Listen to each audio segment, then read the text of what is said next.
En primer lugar quería agradecer a una empresa docente que me invite a venir, porque además cuando vengo me llevo tal afecto humano y tal, me voy pleno. O sea que me encantan las invitaciones.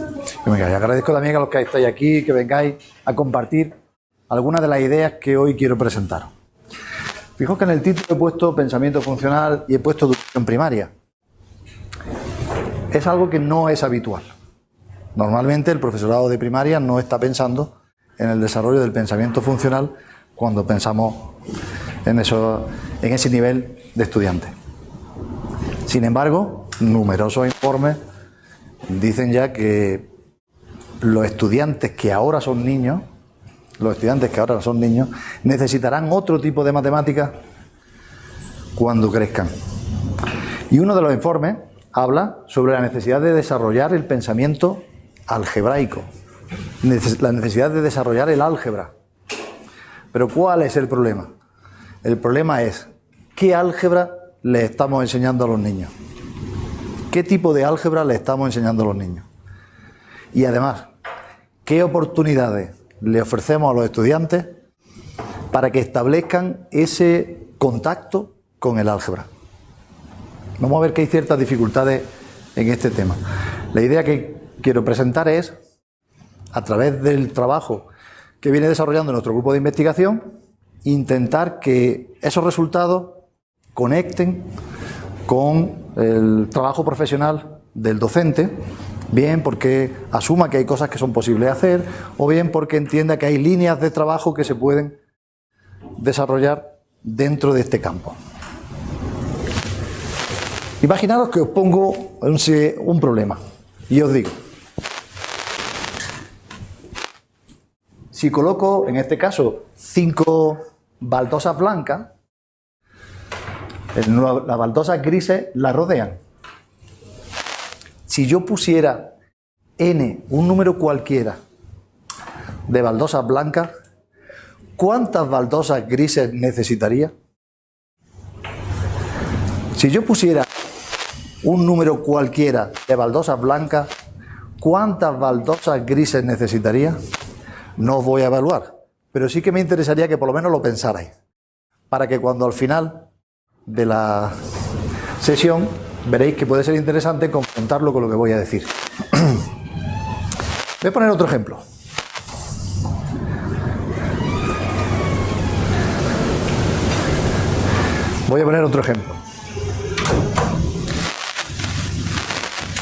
La abuela de Juan quiere que Juan le ayude a hacer una tarea en casa y quiere premiarle un poco con ello. Y le propone 2 tratos. El trato 1 sería: Juan, te doblo el dinero que tengas ahorrado. El trato 2 dice: Juan, te doy el triple del dinero que tengas ahorrado, pero tú me tienes que dar 7. Yo digo porque soy incapaz de convertirlo en pesos. Incapaz. En 25.000. ¿Cómo? En 25.000 pesos. Pues 40. O más. Son cientos de miles, pues mejor me quedo con el 7 y vosotros le ponéis la que queráis. ¿Qué trato elegiríais vosotros? ¿Qué trato elegiríais vosotros?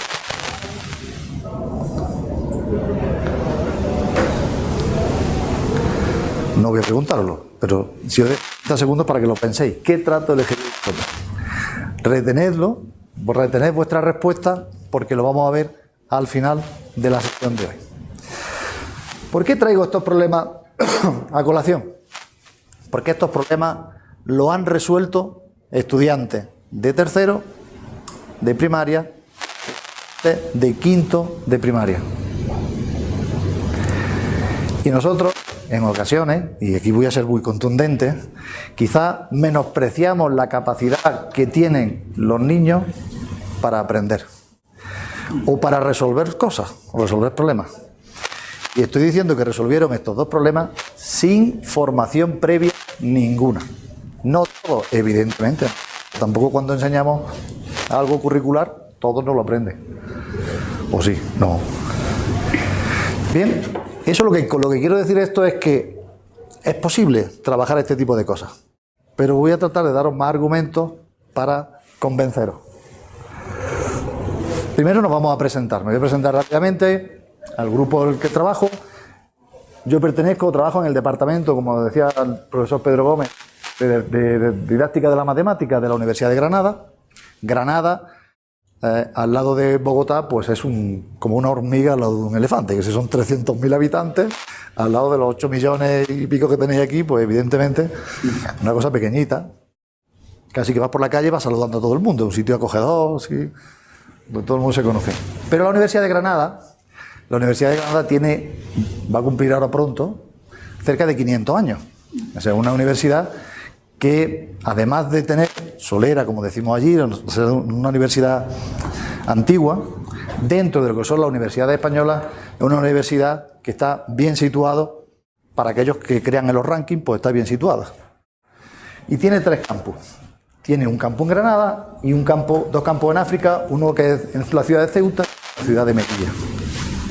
Eso le da una característica especial.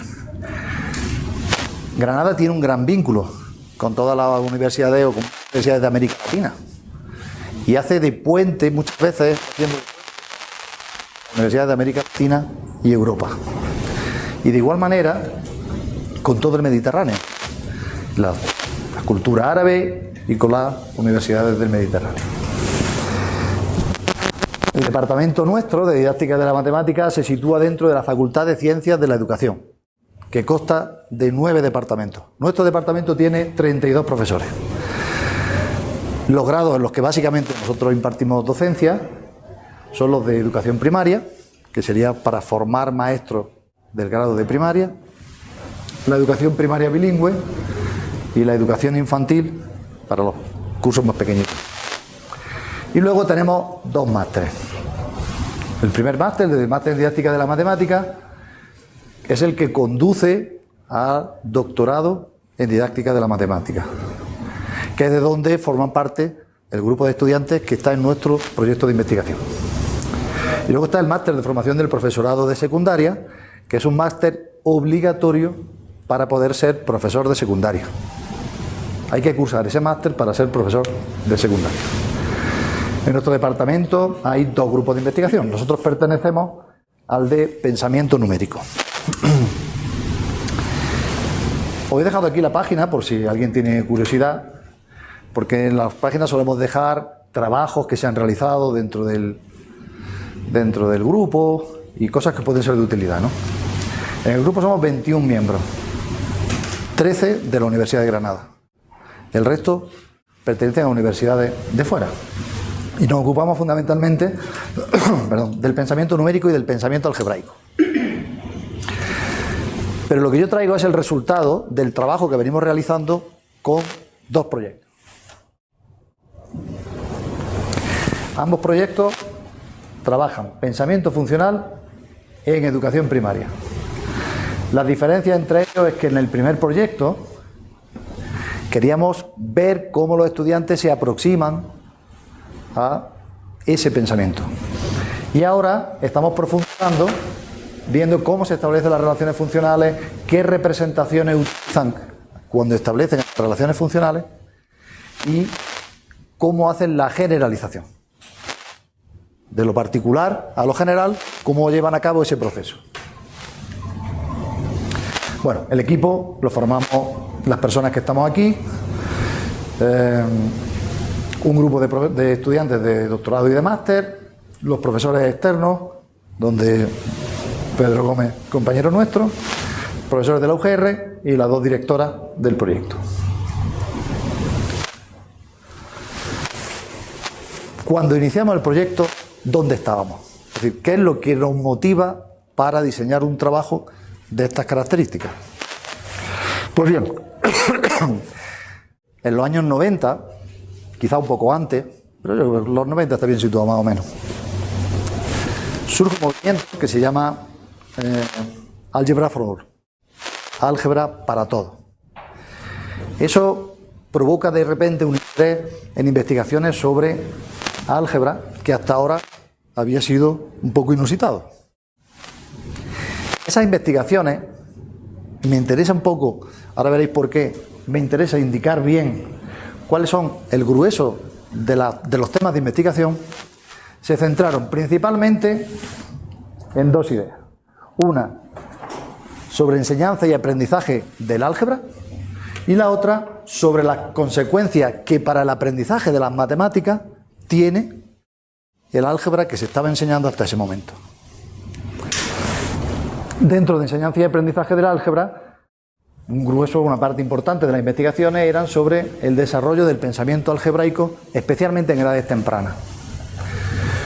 También hablábamos de obstáculos para el desarrollo del pensamiento algebraico, o sea, qué tipo de dificultades se va a encontrar el estudiante cuando trata de trabajar álgebra y cómo los estudiantes van superando, y qué conocimiento sobre el tema necesita el profesor para enseñar bien álgebra. Entre comillas pongo bien porque es un término muy subjetivo, que es enseñar bien álgebra es subjetivo. Pero bueno, creo que nos entendemos claramente con lo que quiero decir, ¿no? Pero luego hay otra parte importante, que es las consecuencias que la enseñanza del álgebra que se venía haciendo, y que me niego a pensar, más quisiera yo, que se ha dejado de hacer, que la enseñanza del álgebra que se venía haciendo, cómo eso influye en el aprendizaje de las matemáticas que posteriormente se van enseñando. Entonces muchas de esas investigaciones dicen que el álgebra produce ansiedad en los estudiantes. Cuando el estudiante se tiene que enfrentar a un problema que se resuelve algebraicamente, responde con ansiedad o manifestaciones propias de la ansiedad. ¿Cuántos alumnos dicen, esto no me interesa, yo es que no sé hacerlo, etcétera? Que no es más que me siento ansioso y no te lo voy a decir porque ni siquiera seguramente sé que estoy ansioso. Luego hay un problema con las transformaciones básicas, y probablemente lo habréis vivido todo en vuestra posición de profesores. Y es, a medida que el estudiante va avanzando en cursos superiores, el álgebra se va complicando.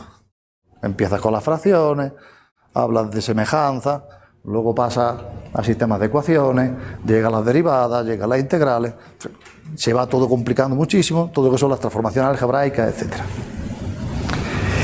Y sin embargo, lo que vienen a decir las investigaciones es: el estudiante termina aprendiendo a resolver integrales, pero no sabe los pasos fundamentales para resolver ecuaciones, por ejemplo, o para resolver fracciones. O sea, los pasos primeros, aquellos que se le enseñaron al principio, eso no lo saben utilizar. Y sin embargo sí que hace derivadas y hace cosas complejas.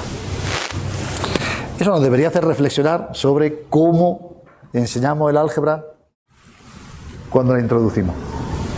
Y bueno, otra cosa que es evidente es la incapacidad de reconocer el uso del álgebra en los contextos. O sea, un problema, modelizarlo a través de álgebra es complejo. Para los estudiantes es muy complejo, no está tan claro. Bueno, en ese contexto de investigaciones nos movíamos. Claro, hay muchas propuestas. Pongo aquí algunas porque me gustan, claro, porque son afines a mí y me gustan y las propongo ahí. Son de Mason y me parecen además interesantes. Mirad, una de las propuestas es trabajar la generalización. Lo que dice Mason es que el álgebra no es otra cosa que generalizar las cosas. Claro, es generalizar, pero llega más lejos. Lo que dice es que la generalización es algo que culturalmente está con nosotros. Cuando olemos algo, decimos, ah, huele a tal. Estamos generalizando. Y como ejemplos como esos hay muchísimos. Si no generalizásemos, no podríamos prácticamente sobrevivir. O sea, culturalmente, la generalización está con nosotros. Por tanto, no debe ser algo tan complejo proponer o enfrentar al estudiante a la generalización, porque está habituado a realizar esas generalizaciones. Propone trabajar en edades tempranas. ¿Para qué esperar tan lejos? Que ya luego, como no da tiempo, solo podemos enseñar la receta, esto se resuelve así, te llevas la que está aquí sumando, al otro lado te lo llevas restando, desaparecen las matemáticas y lo que acaba es una receta sobre cómo trabajar el álgebra de esa manera. Y luego propone algo que me parece interesante. En las escuelas curriculares y en las escuelas pedagógicas está muy extendida la idea de que siempre hay que ir de lo simple a lo complejo, de lo fácil a lo difícil, etcétera. Y lo que él dice es que ¿por qué? ¿Por qué seguimos pensando igual? Es decir, hay cosas que cuando no funcionan tendríamos que plantearnos cambiar. Y la enseñanza del álgebra, de alguna manera, las investigaciones vienen a decirla, que no funcionan exactamente como nosotros querríamos. Claro que nosotros somos supervivientes, nosotros no contamos. Nosotros hemos sobrevivido al álgebra tal y como nos la enseñaron, pero no cuenta. Yo no sé cuántos alumnos tenéis vuestros, pero mi experiencia es que muchos alumnos, estudiantes míos, ya de la universidad, no de cuando yo los tenía en secundaria, sino de la universidad,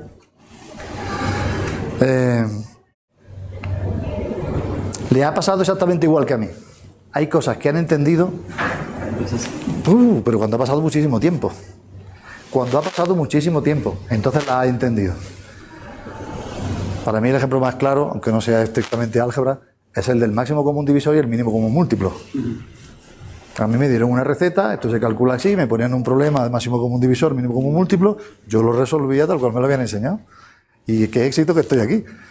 Pero yo no entendía nada, ¿eh? Yo no entendí nada. O sea, yo sabía cómo se hacía, pero yo no sabía para qué sirve. Entonces, hay que buscar formas alternativas.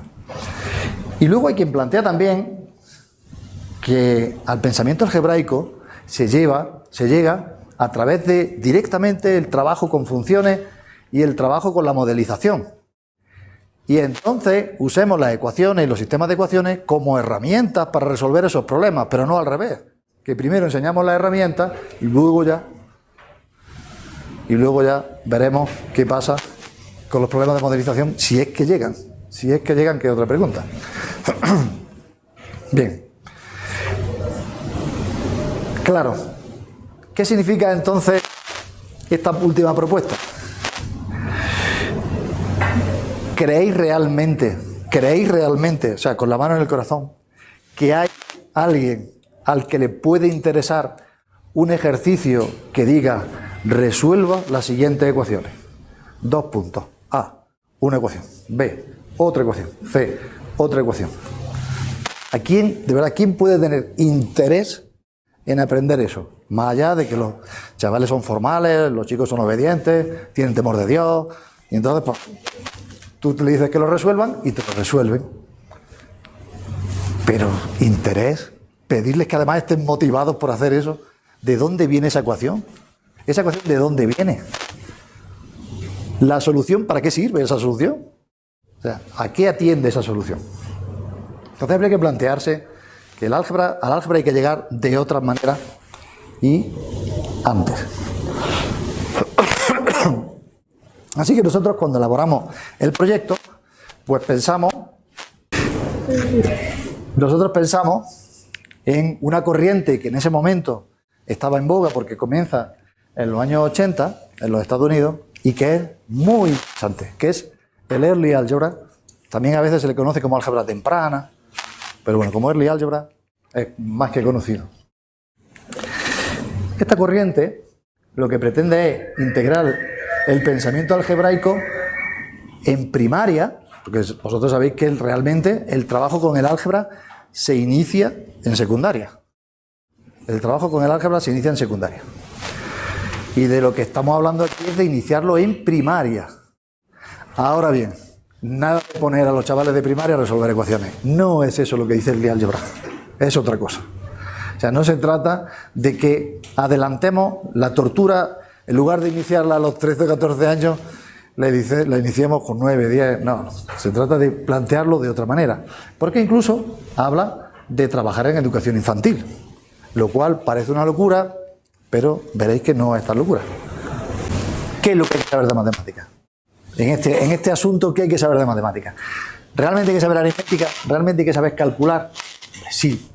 Vosotros me diréis, pues sí, hay que calcular, hay que trabajar la aritmética, pero ¿eso es lo fundamental? Hoy, los chicos que están hoy y que cuando salgan dentro de 20 años de nuestra formación se incorporen a la sociedad, hombre, ya no necesitamos calculistas. Ya hay máquinas que calculan muy bien. Claro que tienes que tener una agilidad mental, of course. Pero no es lo fundamental. Lo fundamental es comprender la estructura matemática que hay debajo de esa aritmética. Comprender las relaciones que hay entre los números. Eso es mucho más interesante que el mero hecho de calcular. Y ojo, los tenemos calculando un montón de años. O sea, un montón de años.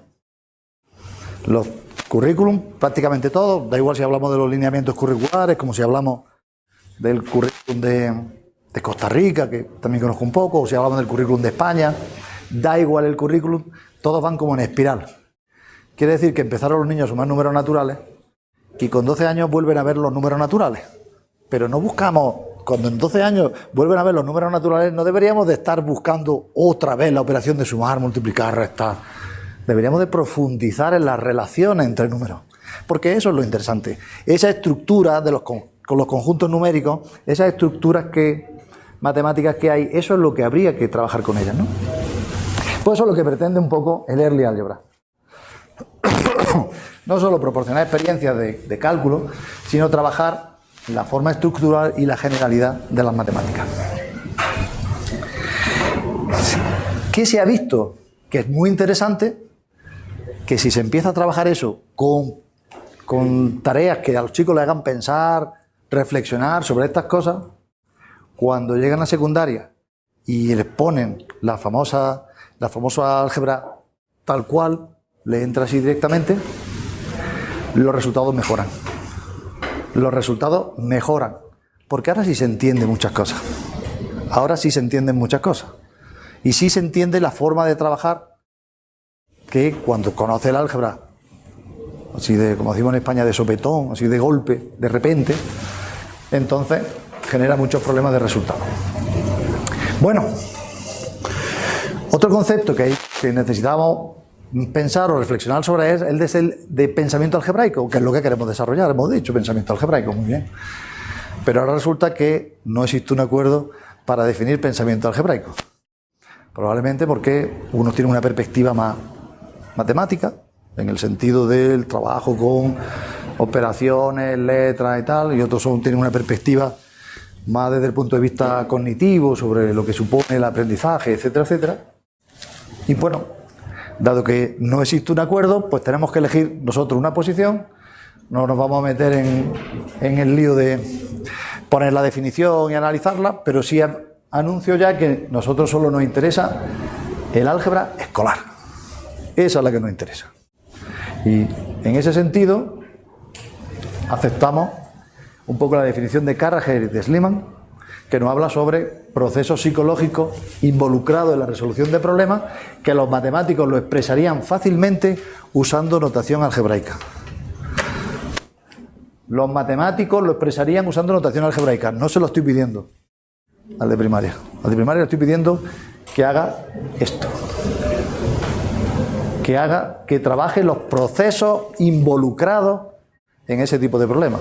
Pero no necesariamente le estoy pidiendo que maneje el uso de las letras, etc. Para llegar al desarrollo del pensamiento algebraico, encontramos tres líneas básicas. Una es trabajar el álgebra, como el estudio de las estructuras y los sistemas abstraídos de los cálculos y las relaciones, que es lo que llamamos normalmente la generalización o la aritmética generalizada. Las propiedades se generalizan y las convertimos en álgebra y las trabajamos como números. Otra forma de aproximarse es a través del estudio de funciones, relaciones entre variables que varían de forma conjunta.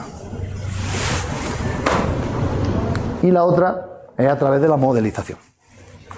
Nosotros en nuestros proyectos ahora mismo estamos centrados en esta parte de aquí, en el desarrollo del pensamiento funcional, y por tanto lo que planteamos es que el pensamiento funcional es una componente del pensamiento algebraico, pero que está basado en la construcción, descripción, representación y razonamiento con las funciones y los elementos que la constituyen, lo que involucra dominios, codominios, etcétera, etcétera, ¿no? Por eso, las tareas que previamente os he puesto. Vamos a recordar otra vez la tarea de... No voy a dar todavía soluciones, eso viene después. Vamos a recordar la tarea de la baldosa. La tarea de las baldosas tiene un dominio. El dominio es el conjunto de los números naturales, por ejemplo. Porque el mínimo es 1 y a partir de ahí puedo poner tantas baldosas blancas como quiera. Tiene un codominio. Claro, me podía decir, ya, y tiene un rango, porque el codominio no puede ir, aunque yo diga que el codominio son los números naturales, pero el menor de los números naturales que está en el codominio es el 6, ¿vale? Pero lo podemos decir de forma más general como codominio para todos los casos y no tenemos que estar pensando en el rango, que es más lento, ¿vale? Entonces, tenemos dominio, tenemos codominio, tenemos una transformación, tenemos unos números que cogemos de un conjunto y los transformamos en elementos de otro conjunto. O sea, además, a cada elemento del dominio le corresponde un único elemento del codominio. O sea, estamos hablando de funciones. Estamos hablando de funciones y no uso la palabra función, ni uso la palabra dominio con ellos, ¿no? Pero estamos hablando de funciones.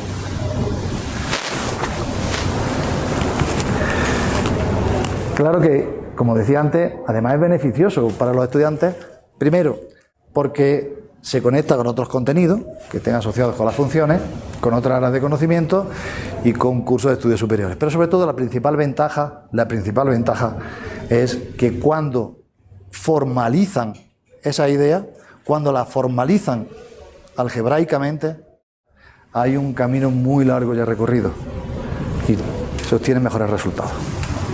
Resultados desde la perspectiva del aprendizaje. En general, no es casi necesario implicar grandes cambios curriculares. Yo pongo el ejemplo del currículum español que dice que se deben describir, analizar situaciones de cambio, encontrar patrones, regularidades, leyes matemáticas en contextos numéricos, geométricos, funcionales, valorando su utilidad para hacer predicciones. Estamos hablando de funciones, estamos hablando de modelización y eso es de primaria. Eso es de primaria, pero si coges los principios y estándares de los de NCTM, pues es exactamente igual. Allí también viene descritas las pautas para trabajar con funciones. Y seguramente vuestros lineamientos curriculares también lo traen. Aunque sea de forma no directa, pero seguro que lo traen. No necesitamos grandes cambios curriculares.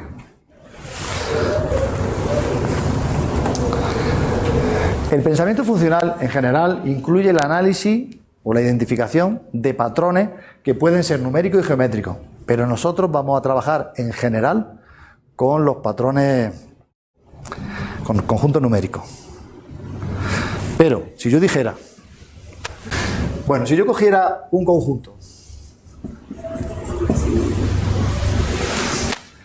formado por letras, A, B y C, y tuviese otro conjunto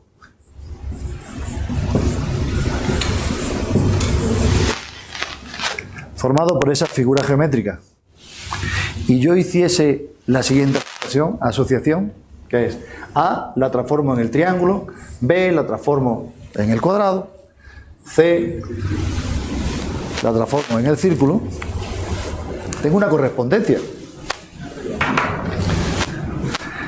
Tengo una correspondencia, tengo un conjunto inicial al que podría denominar dominio, pero tengo un conjunto inicial y tengo un conjunto final.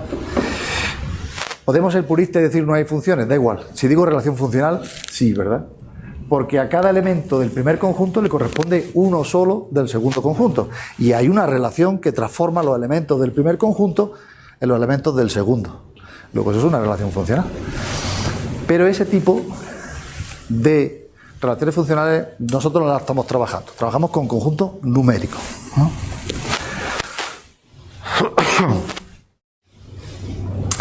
Así que nuestro planteamiento es: Early Algebra es una propuesta curricular para el desarrollo del pensamiento algebraico. al que nos acercamos a través del pensamiento funcional. ¿Vale? A través del trabajo con relaciones funcionales, que es obvio, eludo la palabra función, se puede utilizar, pero lo voy a eludir de momento. A través del trabajo con relaciones funcionales desarrollamos el pensamiento algebraico, y eso lo hacemos en el entorno curricular de Early Algebra, es decir, trabajándolo en edades tempranas, con propuestas que le hagan pensar sobre la estructura que subyace en determinadas propiedades, etcétera, etcétera. Eso implica que hay que trabajar muchas cosas. Por ejemplo, espectáculo puro, hay que trabajar, por ejemplo, el razonamiento inductivo, porque para la generalización, si generalizamos de casos particulares a establecer la regla general, tenemos que trabajar con razonamiento inductivo. Por supuesto, la generalización. Se cometen errores y dificultades. ¿Cuáles y por qué? La mediación. No voy a poner ejemplos de mediación. Cuando nosotros, como profesores, intervenimos en el aula, algunas de las cuestiones que les planteamos provocan en el estudiante que consiga generalizar. Saber cuáles son esas cuestiones podrían producir una mejora de la instrucción.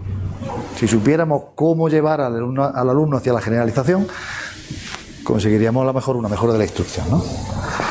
En fin, y como veis, muchos elementos que están asociados o relacionados con el tema de funciones, conceptos de variables, sistemas de representación, etcétera.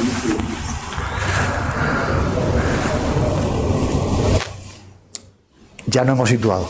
Esto es el pensamiento funcional y con esto trabajábamos nosotros. ¿Qué hace nuestro proyecto? Y cómo los resultados del proyecto trato de contarlo de manera que a vosotros den al menos alguna indicación que os sirva desde el punto de vista profesional. Bueno, nosotros en estos proyectos básicamente nos proponemos describir el constructo, el objeto, pensamiento funcional en estudiantes de educación primaria. Quiero saber qué es eso. Queremos saber qué es eso. Mostrar evidencia del pensamiento funcional que los estudiantes de primaria, y nos limitamos a la formación nuestra, de primaria, ponen en juego cuando resuelven tareas donde dos cantidades varían conjuntamente. Por otro lado, producir materiales. ¿De qué serviría decir se puede trabajar el álgebra, el pensamiento funcional en clase, si luego no podemos decir cómo?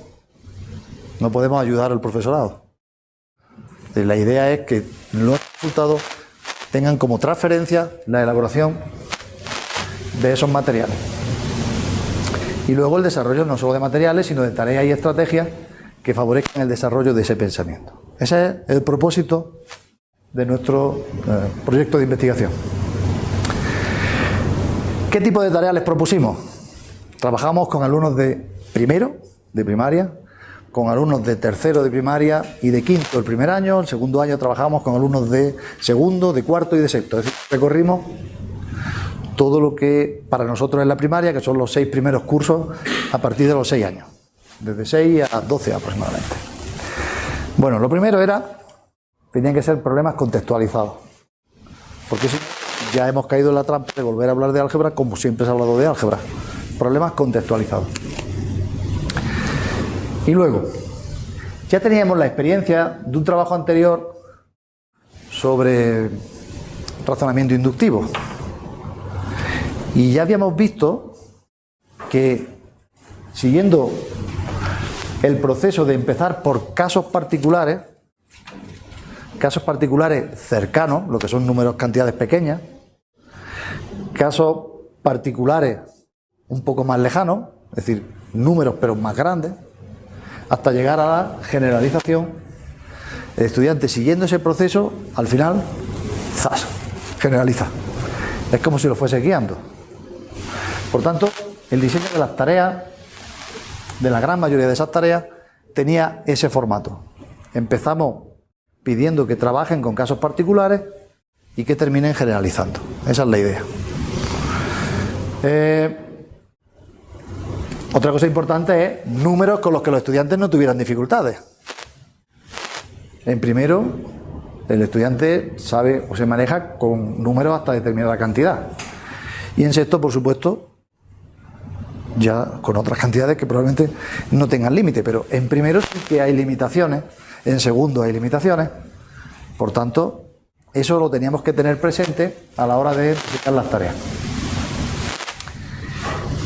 En algunos casos incluimos el uso de materiales manipulativos.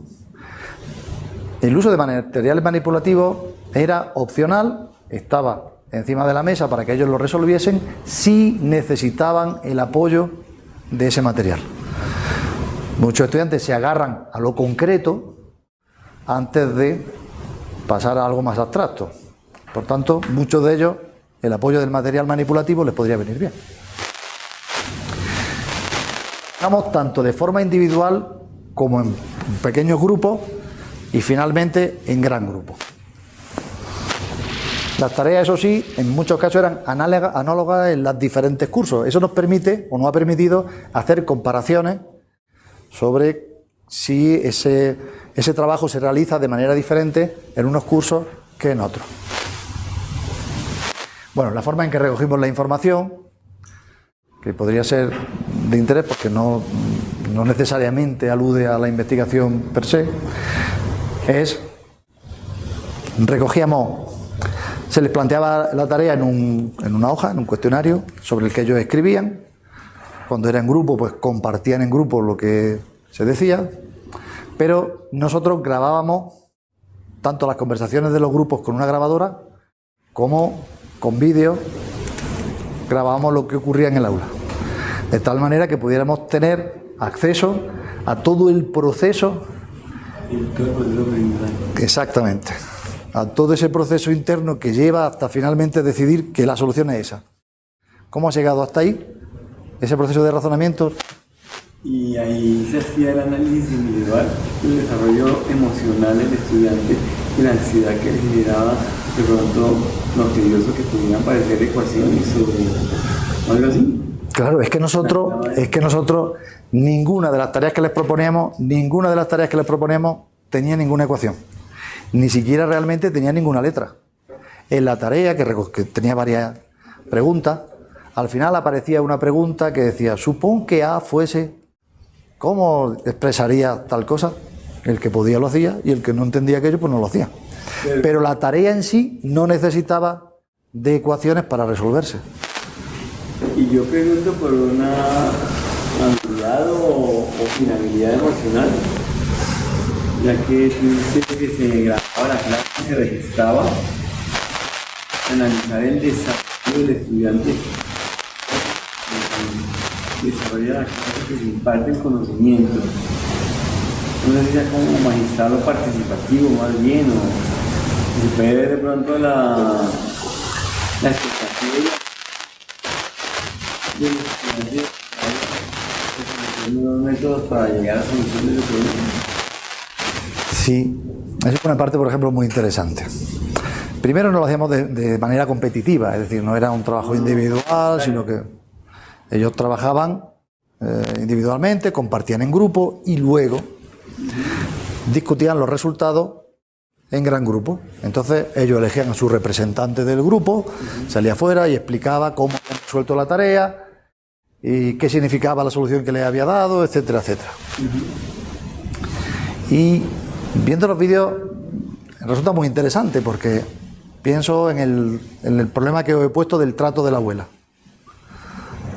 Ahí no hay, prácticamente no hay cantidades. Eso se dice, te doy el doble o te doy el triple menos 7. Ya está, resuélvelo. Pues salían cosas muy interesantes y además discutían entre ellos. Eso no puede ser. Pues sí, sí puede ser por esta razón. Es decir, emocionalmente, en ese sentido, no encontramos problemas. Ahora hay diferencias. Y ahora cuando llegue te voy a explicar dónde está la principal de las diferencias. Porque todo no es un camino de rosas, claro.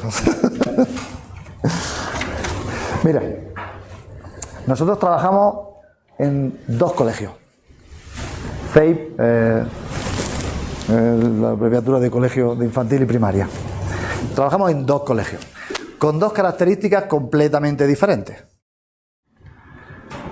Uno es un centro privado, el nivel de los estudiantes es alto, porque las familias están encima, las familias además le dan un sobrerefuerzo luego por la tarde, le ponen un profesor que le sobrerefuerza, etcétera, etcétera.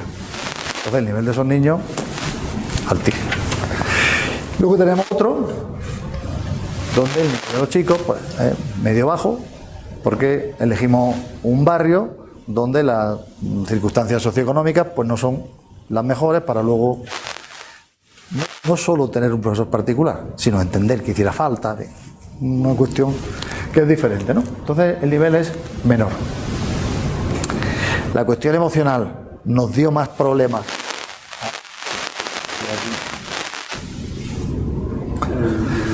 Aquí nos dio más problemas, porque el tiempo que son capaces de dedicar, el tiempo de atención que son capaces de prestar a una tarea, aquí es menor que en el grupo alto. ¿No? Sacamos cosas muy interesantes aquí, ¿eh? Incluso estos chicos también resolvieron tareas. Ojo, no digo que no las resuelvan, pero como también nosotros, aparte de gestión del aula, mientras íbamos, no creíamos que fuese un examen, sino que formaba parte como de una sesión que tú ibas a dar allí, para ello era una novedad. De repente llega alguien de fuera, no habla de cosas, de una máquina que le mete unas bolas y sale otras bolas por otro sitio y tal, y bueno, pues yo al principio emocionalmente otro con gestión de clase nos costó mucho más porque había que cambiarlo de actividad mucho más rápido que los otros grupos, si no se te van. ¿No? Y se implementó en los centros. Y esto es lo que yo llamo pruebas de vida. Si esto es verdad, lo hicimos. Por eso te digo la foto. Por ejemplo, tipo de tareas, ejemplos de tareas que propusimos. En el caso de primero, pues se trata de que una cuidadora de animales debe comprar platos de comida y de agua para los perros. De modo que cada perrito debe tener su plato de comida y 5 platos con agua que comparten entre todos. En un sitio donde los perros, pues en fin, que tengan sed, puedan ir y beber agua. Este es el tipo de preguntas que hacíamos. Si a la cuidadora están 2 perros, ¿cuántos platos necesita en total? Primero de primaria. Estamos trabajando funciones, pero no le estamos diciendo nada de funciones. Estamos pidiéndoles que trabajen y desarrollen el pensamiento funcional. Eso es lo que estamos pidiendo. Y esto es un caso particular cercano, como yo os decía. ¿Por qué? Porque la cantidad con la que trabajamos es pequeña. Es una cantidad, un ejemplo de número, pero además cercano a ella. Les proponemos otro tipo de pregunta donde ya se trata de casos particulares, porque usamos la cantidad de 30, pero ya es lejana. Para un estudiante ya 30, un estudiante de primero, calcular con 30 ya no es igual. Ya le queda más lejano. Y luego les proponemos el caso general. ¿De qué manera tú puedes calcular la cantidad de platos totales que necesitas? ¿Cómo podrías saberlo? Esa es una de las preguntas que hacíamos para trabajar el caso general. Fijaos que aquí estamos en la función directa. Pero también hacíamos preguntas para trabajar la función inversa. Es decir, si hay 6 platos, ¿cuántos perros? Eso es. ¿Cuántos perros? Si hay 6 platos, ¿cuántos perros? Veremos. Se murieron los perros que quedó con los platos. ¿De acuerdo? En ejemplos de una presento en tercero y quinto, es la de la baldosa que os he puesto antes. Entonces, claro, no llegas a preguntarle directamente con cualquier cantidad de baldosas blancas, ¿cuántas baldosas grises necesito? Eso no se lo pregunta así directamente. Lo que sí le dice es, empiezas con casos cercanos. Si coloco 5, ¿cuántos? Me voy a casos más lejanos. De esos casos particulares hay varios, para que se vayan razonando sobre el patrón. Luego los lleva a casos más lejanos. Y finalmente, ¿cómo explicaría? Porque tampoco le puedo pedir la fórmula, porque entonces estaría cayendo en el mismo error de siempre. Sino digo, ¿cómo explicaría el número de baldosas grises que necesita según el número de baldosas blancas que haya? Explícamelo, yo puedes decírmelo verbalmente. Me lo puedes decir, represéntalo como quieras. Que ese es otro aspecto importante. cómo ellos representan lo que están pensando. Verbalizan. Cómo verbalizan, pero no solo eso, sino que también a veces usan representaciones figurales. Usan figuras, por ejemplo. O el material manipulativo. Exactamente. Algunos intentan hacer tablas, no les salen, pero lo intentan representarlo con tablas. Este es el problema de las baldosas que os decía antes, ¿no? El que os pedí. Bien, vosotros tenéis vuestras respuestas en la cabeza. Más acertada o menos, por supuesto, no lo pienso preguntar, pero vaya a ver qué cosas son capaces de hacer los niños, qué cosas son capaces de responder sin instrucción previa. No se les ha instruido en esto. Bien, por ejemplo, este estudiante es de tercero y se le dice ¿cuántas baldosas grises necesitan para el suelo de un pasillo en el que se colocan 5 baldosas blancas? Y el niño responde 16. Como ya sabíamos que si no le preguntas después por qué, no le vas a saber, pues ya en la pregunta lo incluíamos. Y entonces este estudiante dice, bueno, pues 7 más 7 más 2 igual a 16. No está usando el producto, porque alguno puede haber dicho, fijaos que aquí soluciones podría haber pensado muchas. Podría haber pensado el doble de las baldosas blancas más 6, pero podría haber pensado el doble de n más 2 más 2. En fin, hay otras soluciones alternativas. Y en esas soluciones alternativas, fijaos que los estudiantes no utilizan ahí el producto, suman, pero suman con un mismo patrón.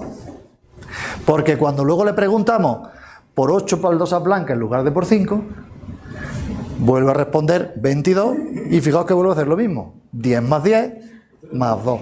Luego tiene muy claro en la cabeza cuál es la relación que hay. Lo tiene clarísimo.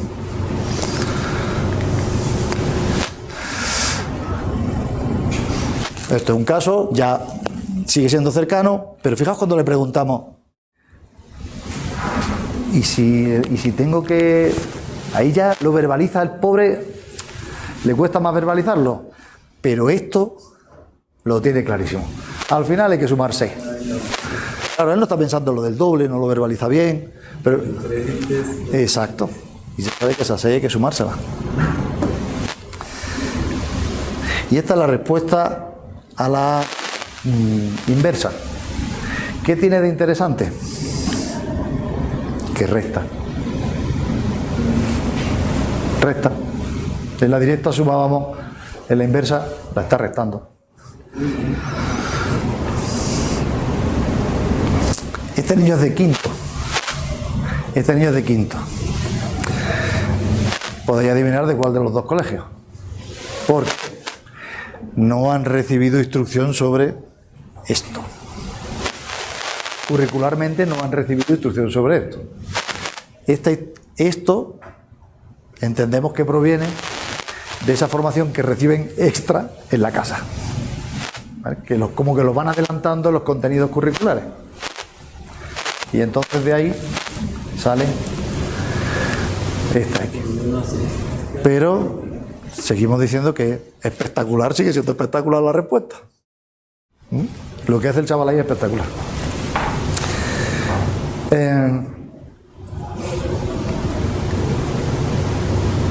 Esta es la generalización. O sea, el chaval llega a generalizar y dice, multiplico el número de baldosas blancas por 2 y le sumo 6.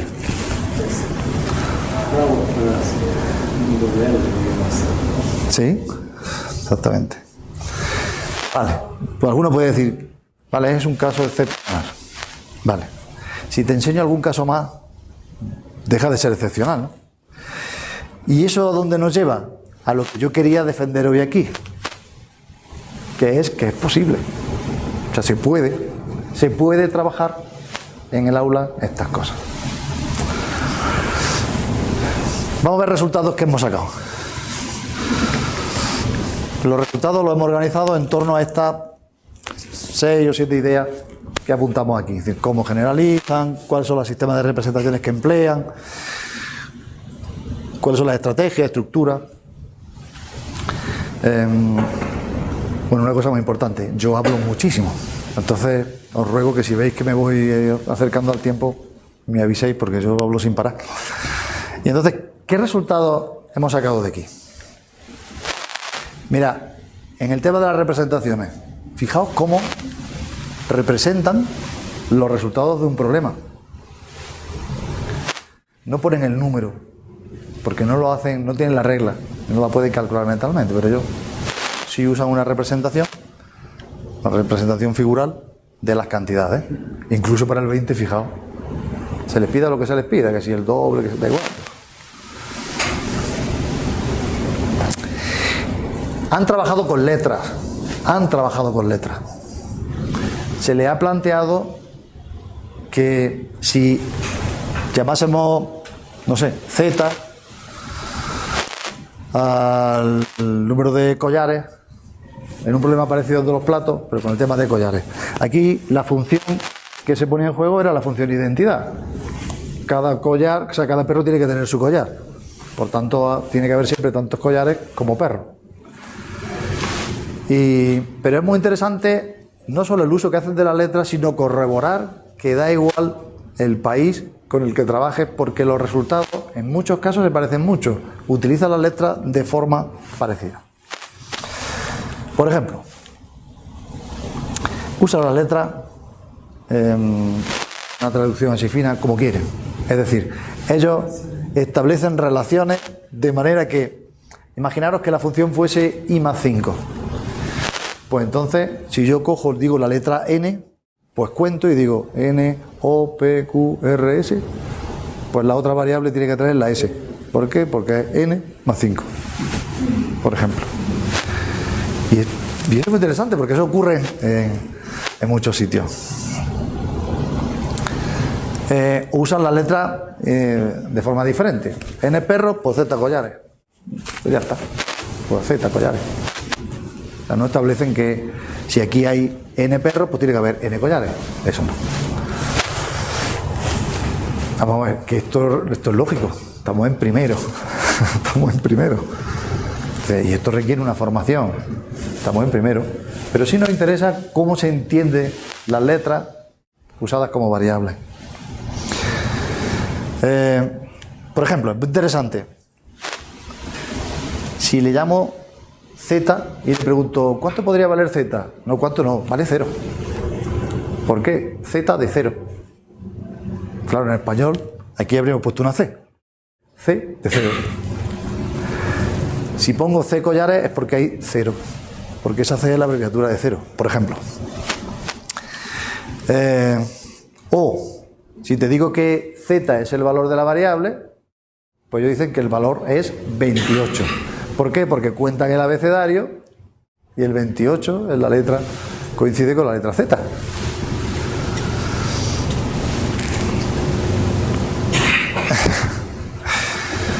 En fin, y así van usando letras o van entendiendo las letras de esta manera.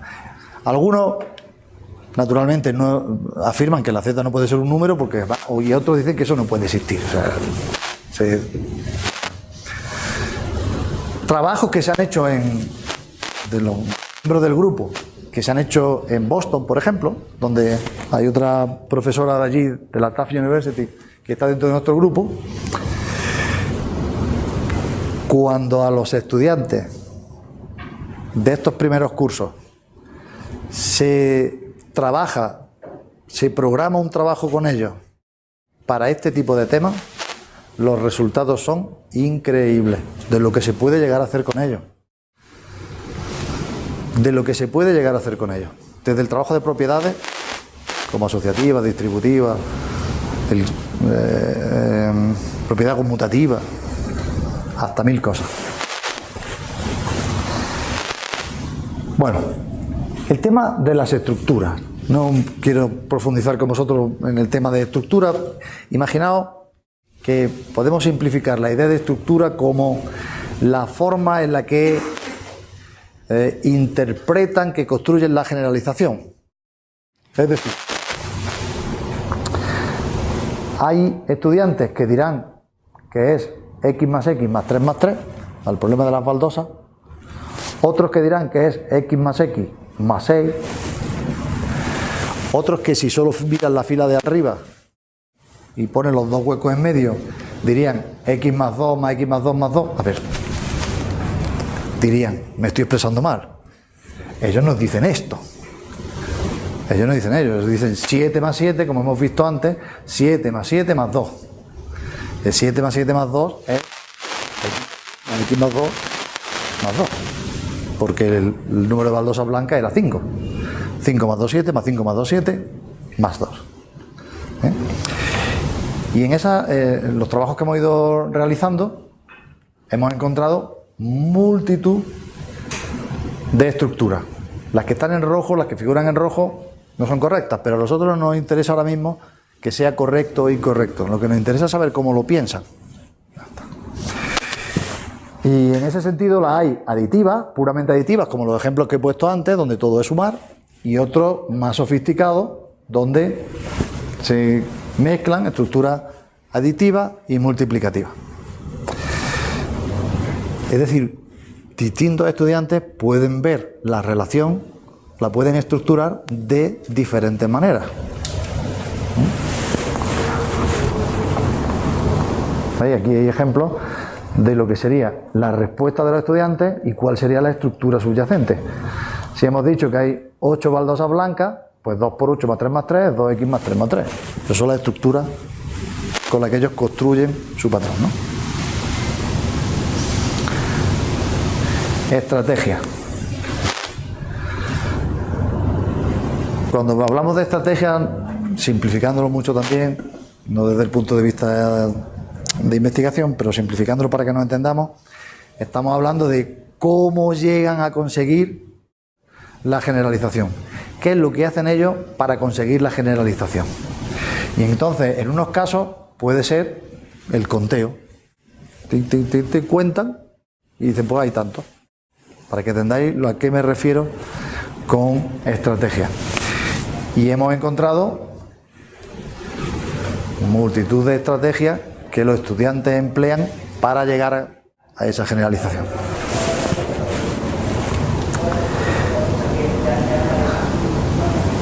Bien, entonces, cuando nosotros hablamos de generalización, en realidad lo que nuestro grupo se hace es la pregunta: ¿qué, cómo y cuándo generalizan los estudiantes de tercero y sexto de primaria cuando responden a problemas que involucran funciones lineales? Eso es lo que nos preguntamos. Pero claro, el qué hace alusión a las relaciones funcionales, en nuestro caso. El cómo es cuál es la representación que emplean para expresarla. Y el cuándo es el tipo de pregunta que se hace para que salte esa generalización, ¿vale? Bien, pues cuando generalizan, lo que nosotros vemos es que esa generalización existe. Esta columna lo que indica son generalizaciones que se han inducido en otros problemas o con otros cursos. A veces surgen generalizaciones espontáneas, no necesitan pasar por los casos particulares cercanos, casos particulares lejanos, al tema general para realizar la generalización, sino que enseguida lo captan y de forma espontánea generalizan. Y luego hemos visto que hay estudiantes que utilizan o que llegan con ambas maneras de generalización. Nuevamente, como si miro los que no generalizan y miro los que sí, nuevamente vuelvo a pensar que desde el punto de vista profesional, desde el punto de vista de un profesor, esto es posible trabajarlo.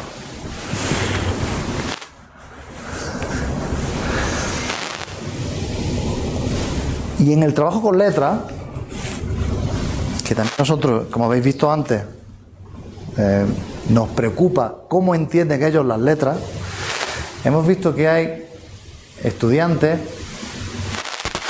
que emplean las letras desde cantidades indeterminadas, cantidades que varían, es decir, con todos los significados que pueden ser desde una incógnita hasta una variable, incluso un parámetro, porque a la letra le asigna un valor concreto. Entonces tenemos que quien la usa como parámetro, quien la usa como variable, quien usa la letra como una incógnita, como una constante o parámetro, etcétera, ¿no? Pero cuando, y esta es la parte emocional que tú me preguntabas antes también, cuando interactúan con otros estudiantes o con el profesor investigador que gestiona la clase en ese momento, cambian en su idea, van cambiando. Y esto sí que es también muy interesante. O sea, no permanece en una idea, sino que si interactúan con otros compañeros o con, en este caso, el profesor o el investigador, son capaces de cambiar y evolucionan. Y eso es fundamental. Ha salido precioso. El cambio de ordenador, esto es hindú, ¿no? O algo así.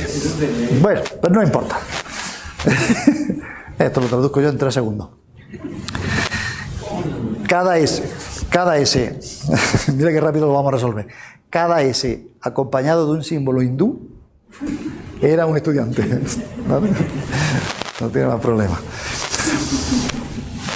Mira, las relaciones funcionales, que ya aparecen en todos los currículums y recogen muchas ideas de Smith, que en un trabajo del 2008 hablaba de que los estudiantes llegaban a establecer las relaciones funcionales, digamos, como de 3 maneras diferentes. La recursividad, que es cuando una persona solo analiza una variable y va viendo que cambia de 3 en 3, una de las variables cambia de 3 en 3, de 3 en 3, pero siempre necesita del anterior. Por tanto, para el trabajo con patrones numéricos, bien, pero para el trabajo de funciones estaríamos hablando de aquellas funciones que se tienen que definir con el valor inicial, o sea, f de 1 igual a tanto, y luego f de n como n menos 1 más lo que sea. Esa es la forma recursiva de definir una función. Pero es incómodo para los estudiantes. ¿Por qué? Porque si dice f de 100, ¿qué hace? ¿Qué hacen los 99 anteriores? Por tanto, ahí no tenemos muy claro que eso... Bueno, sí lo tenemos claro. Voy a ser más contundente. Creemos que ahí no hay una relación funcional, porque no se está viendo la relación que hay entre las dos variables. Solo estamos viendo cómo cambia una de las variables, pero no estamos viendo cómo cambian las dos, porque tienen que covariar, que es lo importante. La variación hace referencia a que si una de las variables, imaginaos que el alumno dice, vale, si una de las variables cambia 1, la otra se le suma 3. Ya estamos cerca. Ya estamos cerca. Si cambia 1, la otra cambia 3. Y la correspondencia, digamos que es lo más depurado, que es cuando alguien es capaz de decir cómo las dos variables varían conjuntamente. Una es el doble de la otra, por ejemplo. ¿Vale? Luego hay diferentes formas de acercarse a la relación funcional.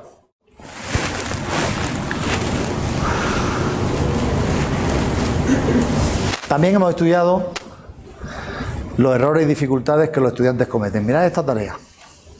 Esta tarea se le presenta al estudiante y se le dice, bien, en el minuto 0 tenemos un punto. Pero cuando pasa un minuto, 5. Pero además se le pone con un patrón geométrico. Y cuando pasa 2, ocurre esto, 9. Pero hay un patrón geométrico. Una vez presentado, ahora se le vuelve a hacer preguntas de casos particulares cercanos, los vamos alejando hasta que le con la generalización. El hecho de que haya un patrón para ellos es una ayuda, especialmente para el que usa estrategias como el conteo.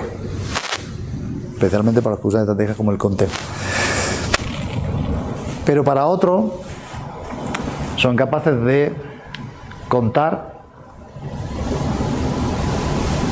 cuánto hay aquí y cómo se relaciona con este número. ¿Vale? Hay quien lo hace.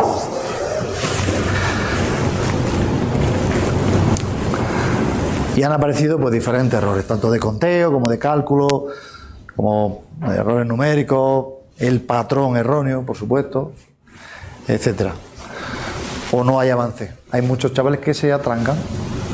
No, de repente, con los primeros casos particulares cercanos, llegan medianamente bien, o al menos dan respuesta, pero cuando ya te alejas, ya le ponen los números más lejos, ya les va a costar. Y algunos rechazan. Mediación e intervención es lo que me refería antes cuando hablaba de cómo las intervenciones del sujeto que está trabajando con el estudiante hacen que la respuesta de los estudiantes cambie. Esta mediación e intervención la estamos en este momento viendo en entrevistas individuales. Hay un entrevistador, hay un chico, se le pone al chico el problema, vemos que empieza a resolverlo. Si se atranca, el entrevistador va diciendo cosas para que sea capaz de retomarlo o no. Pero entonces lo que queremos ver es qué ocurre cuando funciona. Es decir, se le pide que vuelva al caso inicial, cuando se atranca en un momento, vuelve al caso inicial y lo ve y entonces es capaz de continuar, o que vaya al caso particular anterior, o que pruébalo con un número cualquiera, el que tú quieras, un caso particular cualquiera, o insistir sobre el mismo caso particular, ¿no? Entonces estos son elementos de la mediación que hemos visto que hacen que se desarrolle o que el estudiante avance en la solución del trabajo, del problema.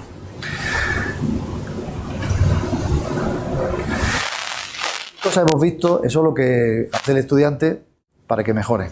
¿Qué cosas hemos visto que debe de hacer el entrevistador para conseguir el avance del estudiante?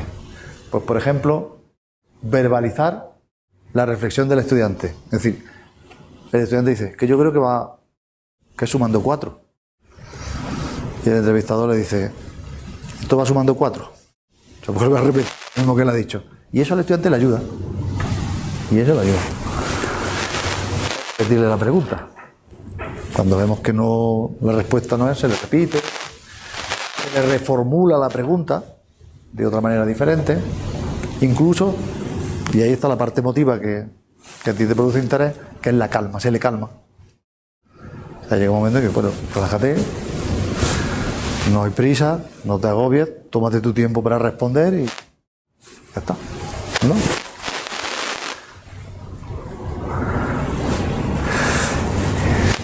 Y también le hemos pedido que comparen funciones, porque este problema que os pedí antes que resolvieseis no es más que comparar estas dos funciones.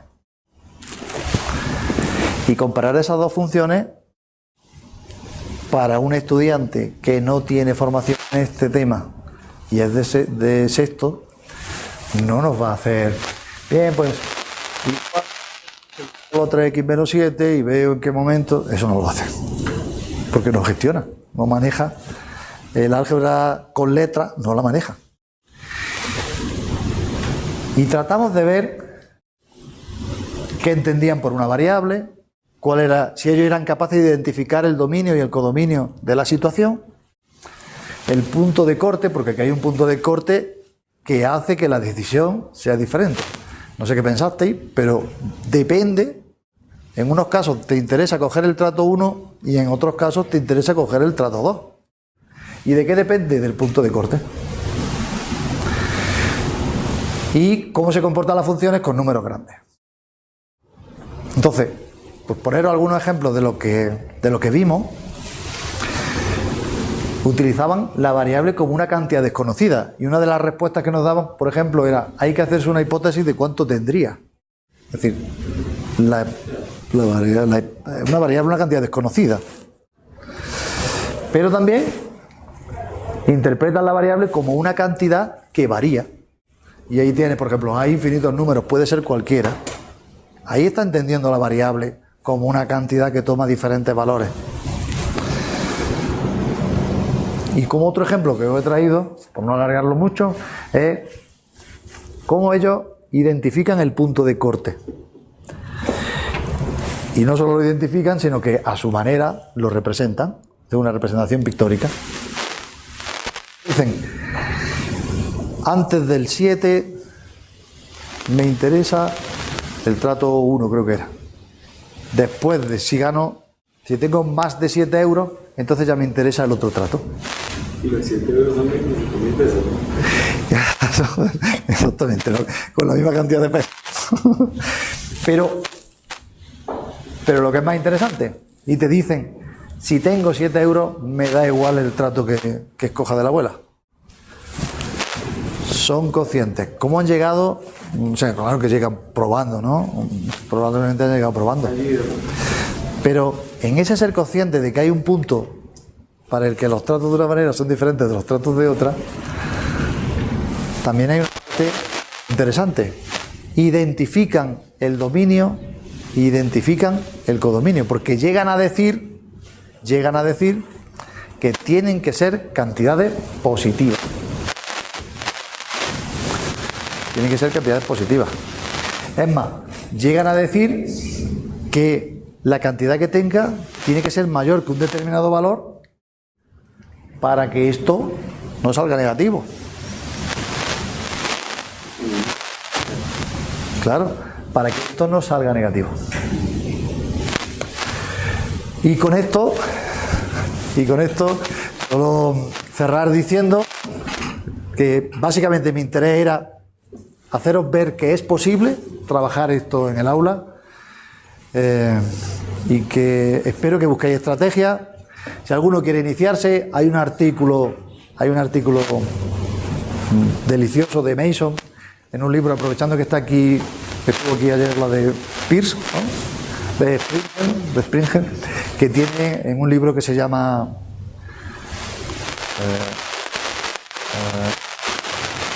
And the Rest, ¿cómo era? And the Rest is Algebra. And the Rest is Algebra. O sea, y el resto es álgebra. Así se llama el libro. Precioso. Tiene un artículo Mason ahí dentro, donde no es que haga esas propuestas que, si alguno ha conocido a Mason, sabe que es vehemente y enérgico para su postura, sino que además te hace una propuesta y te da una colección de tareas impresionantes para asentar cada una de esas ideas que os pueden servir para iniciaros en el trabajo con estos estudiantes. Pues muchas gracias.